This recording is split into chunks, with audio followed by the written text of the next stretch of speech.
चुकीचे आहेत हे दाखवण्याची जेव्हा हिंमत केली ना, तिथंच त्याची नांगी ठेचावी वाटत होती.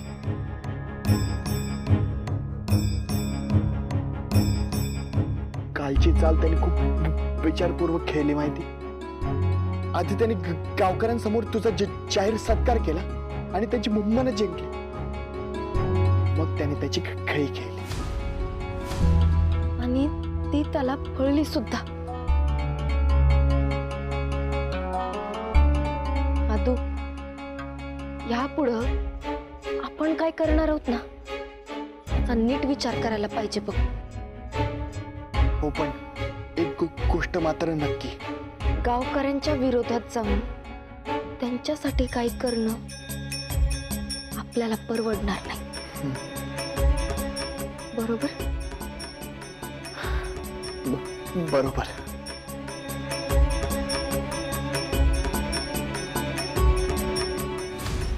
अहो कोण होत आम्ही?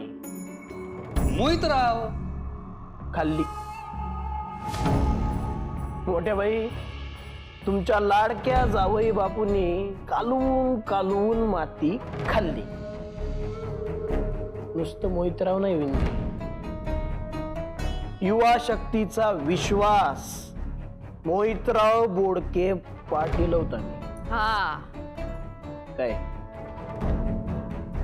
आणि कसं आहे, आम्ही जे बोलतो ते करतोच असं नाही, आणि आम्ही जे नाही बोलत ते केल्याशिवाय राहत नाही. आता तुमच्या सुनेच्या शाळेच बघा ना, शाळा गेली आबाळात आणि आबाळातला विठुराया शाळेच्या जागेवर. हा, पण मोहितराव, जे काही झालं ना तुमच्यासाठी वेस्टच झालं बघा. आमच्या पाठराखीनबाईंची शाळा जर झाली असती ना, तर मग तुम्ही मातीत गेला असता. तुमचं पॉलिटिकल करिअर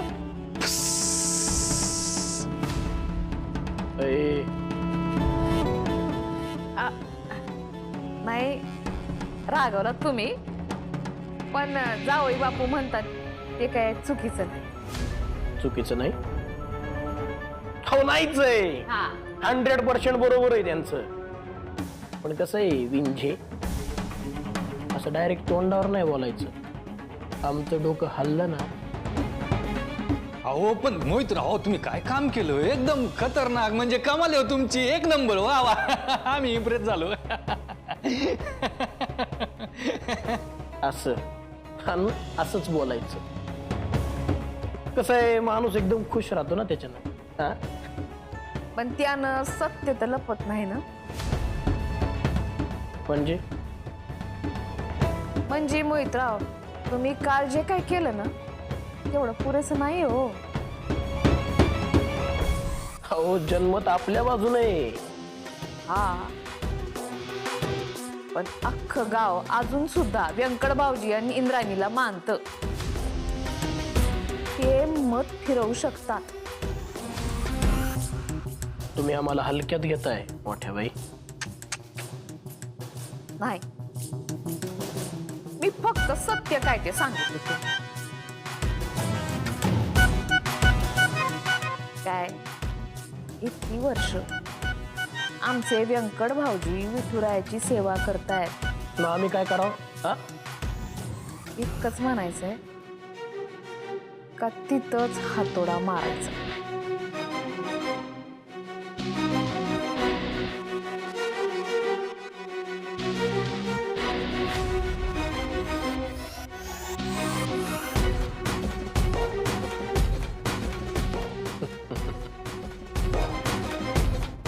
समजलं आम्हाला.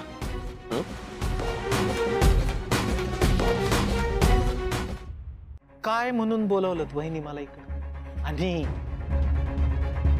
राजकारणी इकडे काय करते? हो काय आहे व्यंकट महाराज, आम्ही राजकारणी काय माणसं नसतो काय? हा, आणि आता सुद्धा इथं आम्ही राजकारणी म्हणून नाही, तर त्या विठुरायाचे निस्सीम भक्त, अहो सेविकरी म्हणून आलेलो. विश्वास ठेवा आमच्यावर. मोहितराव, मूळ मुद्द्यावर यात. अहो विषय तोच आहे महाराज, विषय तोच आहे कालचा. अहो भूताच्या माळावरच्या मंदिर प्रस्तावाबद्दल जरा खोलात बोलायचं होतं तुमच्याशी.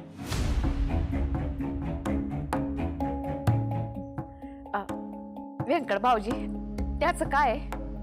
पुंडलिक महाराज दिग्रसकरांपासून आपल्या घरात विठुरायाच्या सेवेची परंपरा आहे. आपलं काम काय? का कीर्तन करणं, देवदेव करणं, विठुरायाची सेवा करणं आपलं हे प्रथम कर्तव्य आहे. तर तेच काल मोहितराव म्हणत होते, त्यांनी आपल्या इंद्रायणीच्या कामामध्ये कुठेही अडथळा आणलेला नाहीये. मग काय होता?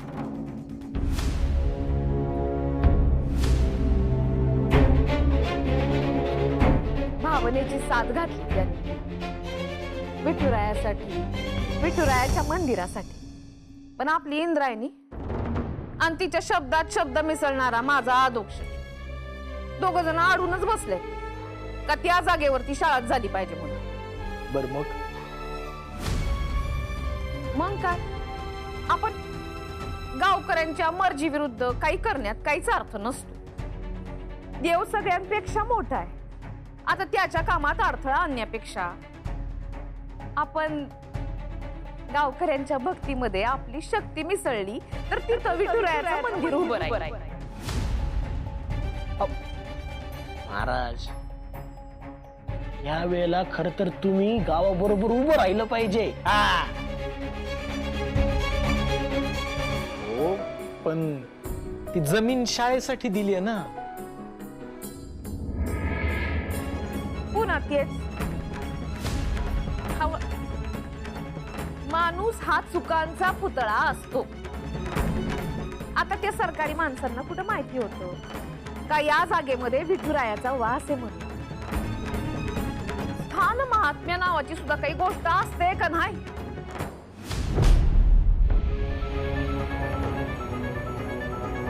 म्हणूनच मला असं वाटतंय का त्या जागी विठुरायाचं मंदिर उभं राहावं. असं प्रत्येक बाबतीत गावाशी वाकडं घेऊन त्यांना विरोध करणं हे मूर्खपणाचं आहे. हा बरोबर, अगदी बरोबर बोलतात हा मोठ्या बाई. हा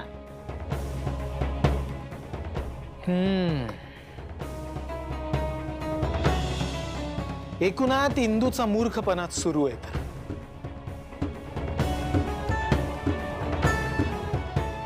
इंदूचं मूर्खपणाचं वागणं, तिचा सुरू असलेला शाळेसाठीचा हट्ट, गावकऱ्यांना हवं असलेलं विठुरायाचं मंदिर, इंदूला हवी असणारी शाळा. काय हो वहिनी, या सगळ्यामुळं गावकऱ्यांच्या मनामध्ये फार गोंधळ उडाला असेल नाही का? अहो गोंधळ, अहो महागोंधळ म्हणा की. मग यावर एक उपाय आहे. काय? विठुरायाचं नामस्मरण करायचं. निर्मळ अंतःकरणानं त्याची कीर्तन सेवा करायची, जी आज रात्री मी या मंदिरात करणार. आणि या कीर्तनामध्ये गावासाठी, बरं का वहिनी, गावासाठी जे योग्य आहे ते मी नक्की मांडणार.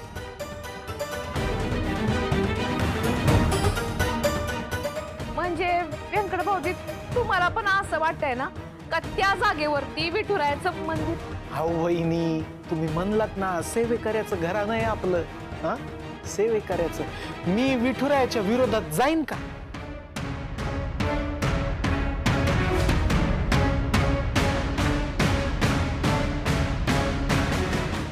व्यंकट भाऊजी, आज पहिल्यांदा तुम्ही विठुरायाच्या सोबत आहात याचा मला आनंद आहे. वहिनी, अहो दुसरी कुठली बाजू ठाऊकच नाही ना मला. रामकृष्ण हरी. राम कृष्ण हरी.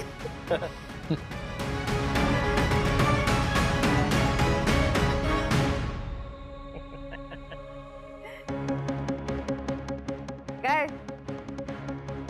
भावी उपसरपंचांनी केलं की नाही त्यांचं काम?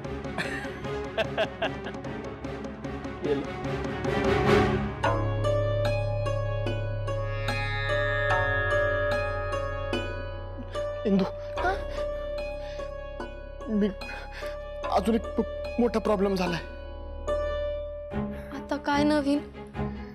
अगं मी मोहितराव आणि आईला पिंकू काकाशी बोलताना पाहिलं. व्यंकू महाराज मोहितरावांशी बोलत होते? काय बोलत होते? ते काय बोलत होते हे कळलं नाही, कारण मी दुरून बघत होतो ना. पण एवढं मात्र माहिती की काका बोलल्यावर तो मोहित आणि आई दोघं खुश झाले होते. आदू, नेमकं काय म्हणायचंय तुला? हिंदू, त्यांनी काकाला खुळात तर घेतलं नसेल ना, कारण विठूच्या वाडीतला एक पण जण काकांच्या म्हणण्यापुढे नाही. ए आदू, असं कसं शक्य आहे? व्यंकू महाराज असं करतील? अरे ते तर कायम शाळेच्या बाजूने आहेत ना. हो हिंदू, पण ते विठुरायाच्या पण बाजूने आहे ना. हे बघ, काका चुकीचा निर्णय घेईल हे मला म्हणायचं नाही, पण त्यांचा तो निर्णय आपल्यासाठी अनपेक्षित असू शकतो. बरोबर ना? बरोबर.